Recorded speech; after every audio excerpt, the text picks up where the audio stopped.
on the 10 classified documents discovered at a former private office of his, and what more we are now learning about those documents. Attorney General Garland has already assigned a Chicago U.S. attorney to handle the matter, who's briefed him multiple times, according to a source in law enforcement, and has already submitted a preliminary report.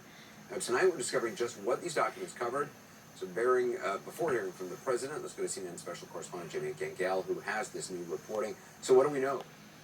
So, Anderson, these documents, first of all, just for context, in this office, almost everything were personal papers, including funeral arrangements for his son, Beau Biden, letters of condolence. And his personal lawyer was the one packing up the papers because they really believed everything in the office was confidential and personal. The lawyer finds a manila folder marked VP Personal. But when he opens it, he sees a paper marked classified. He immediately closes it, and they call the archives. They've given them full cooperation. I just want to say the VP Personal label, that may explain why it was packed up. It may indicate it was an honest mistake. So, nevertheless, there are these 10 classified documents found. They're dated from 2013 to 2016. And CNN has learned the documents include intelligence memos, briefing memos, national security briefing materials that touch on countries like Iran, Ukraine, and the United Kingdom, Anderson. But just to be clear on the personal, the file, it was saying we don't know why there would be a classified document in a file that was marked personal. No, we have no idea. It's just, we don't know who packed them up or how this happened. And I understand you have some new details about what else was handed over to the National Archives in addition to these documents. So after a couple of days, they handed over these first boxes that they found immediately to the archives. And I'm told that within a couple of days, they just decided, the Biden team, the archives, they were going to hand everything over to the archives out of an abundance of caution. So 55 boxes are now at the National Archives, including all those personal documents. It's just another example of how the Biden team did the opposite of what the Trump team did. The documents were discovered November 2nd, 6 days before the midterm elections. Do we know why this wasn't made public for more than 2 months?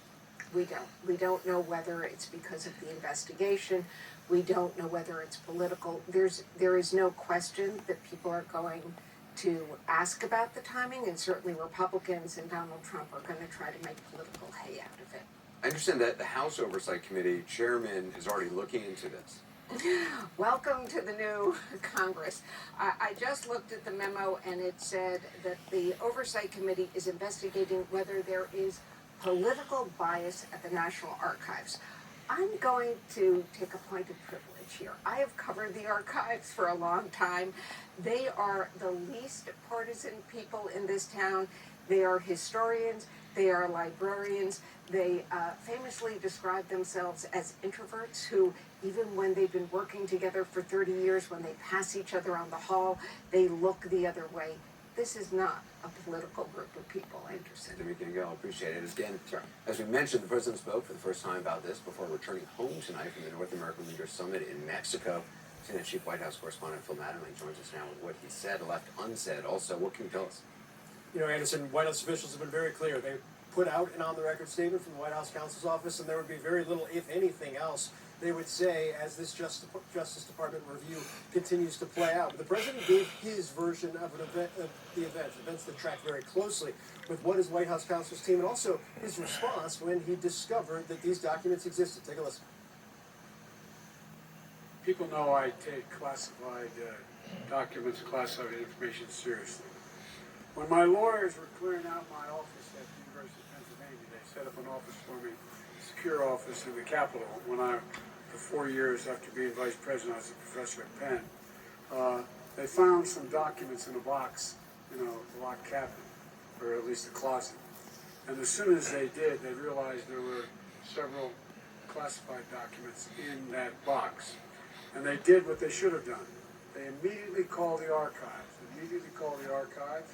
turned them over to the archives, and I was briefed about this discovery and surprised to learn that there were any government records that were taken there to that office. but I don't know what's in the documents. My lawyers have not suggested I ask what documents they were.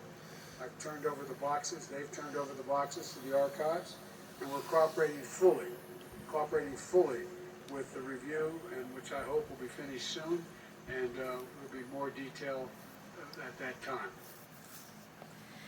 You know, Anderson, I think Jamie's reporting really kind of underscores the scale of the cooperation up to this point, which, while they are not willing to talk in detail about the process or perhaps how those documents actually got there, to the extent they know at this moment in time, the cooperation is critical, and so is the president's willingness to stand up there and address what he felt he was able to. It is a stark contrast to his predecessor, and certainly something that I think has been implicit in everything you've seen publicly from the White House over the course of the last 24 hours. So we know when the documents were found. Do we know when President Biden was initially briefed about them? And as I'm told, almost immediately thereafter. It was a very quick process, and as you can imagine, a pretty hairy process, as the personal counsel called the White House counsel's office, who then immediately reached out to the National Archives. By the next morning, the archives had picked up those documents and taken them over, and within that period, the president was briefed on what happened. But a key point there from the president, which we'd reported before he said it publicly, which is he still does not know what these documents actually contain, what they entailed, and also alluded to the fact that his lawyers made clear that was where they wanted things to be. The White House officials at this point have some top-line sense of things, but in large part are still in the dark about the specifics of these documents. Again, another element of this that will likely come out, not necessarily the classified version of things, but will come out in more detail once this inquiry is done. The president saying he thought it could be soon, and that would be when White House officials plan to give more information about the entirety of the process. All right, well, Natalie, appreciate that. Perspective now from Berkeley Law Professor and former Deputy Assistant Attorney General John Wu, CNN political commentator David Urban, served as campaign advisor to the former